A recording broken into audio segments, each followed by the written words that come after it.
Welcome to NECN TV ET 247. Today I am going to discuss about leap year. ఇచ్చిన year leap ఇయరా కాదా అని చెప్పడం వల్ల దాన్ని ఒక ప్రోగ్రామ్ ఫామ్ లో ఇప్పుడు మనం చూద్దాం.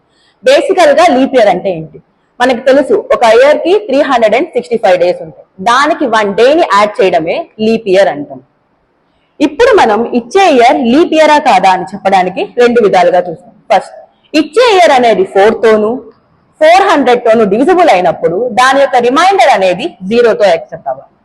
అలానే 100 ఇచ్చినప్పుడు అది నాట్ ఈక్వల్ టు 0 అవ్వాలి. అలా అయితేనే ఇచ్చినది లీప్ ఇయరా కాదా అని చెప్పగలం. దానికి ప్రోగ్రామ్ చూద్దాం. First of all header file ఇద్దాం. #include stdio.h. తర్వాత మెయిన్ ఓపెన్ చేస్తాం, ఇంట్ ఇయర్ గా ఇస్తాం. స్కాన్ఎఫ్ రాసి చెప్పిన ఫార్ములాలో 400 4 తో రిమైండర్ అనేది 0కి ఈక్వల్ అయ్యి అలానే 100 తో 0గా రానప్పుడు ఆ కండిషన్ అనేది ట్రూ అవుతుంది. అలా ట్రూ అయితే ఇచ్చిన ఇయర్ లీప్ ఇయర్ అని చెప్పి ఎగ్జిక్యూట్ అవుతుంది. ఒకవేళ ఈ రెండు ఎగ్జిక్యూట్ అయ్యి ఇది ఫాల్స్ అయినా నాట్ ఎగ్జిక్యూటెడ్ అని చెప్పేసి ఎల్ స్టేట్మెంట్ వెళ్తుంది. అవుట్పుట్ ఇద్దాం. ఎగ్జాంపుల్ 15 అనే నంబర్ ని తీసుకుందాం. 15 అనే నంబర్ 400 తోను 4 తోను రెండుతో డివైజిబుల్ కాదు. కాబట్టి ఫస్ట్ ఆఫ్ ఆల్ ఇక్కడ 400 దగ్గరికి వెళ్తుంది. దాని తర్వాత డివిజిబుల్ కాలేదని నెక్స్ట్ స్టేట్మెంట్ కి వెళ్తుంది.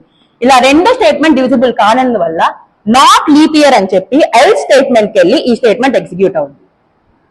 రెండవ ఎగ్జాంపుల్ ఇద్దాం. 2000.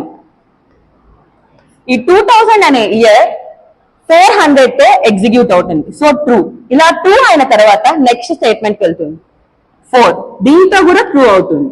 ఆ తర్వాత నెక్స్ట్ 100 తో డివిజిబుల్ చేసినప్పుడు 200 అనే ఇయర్ 0గా రాదు.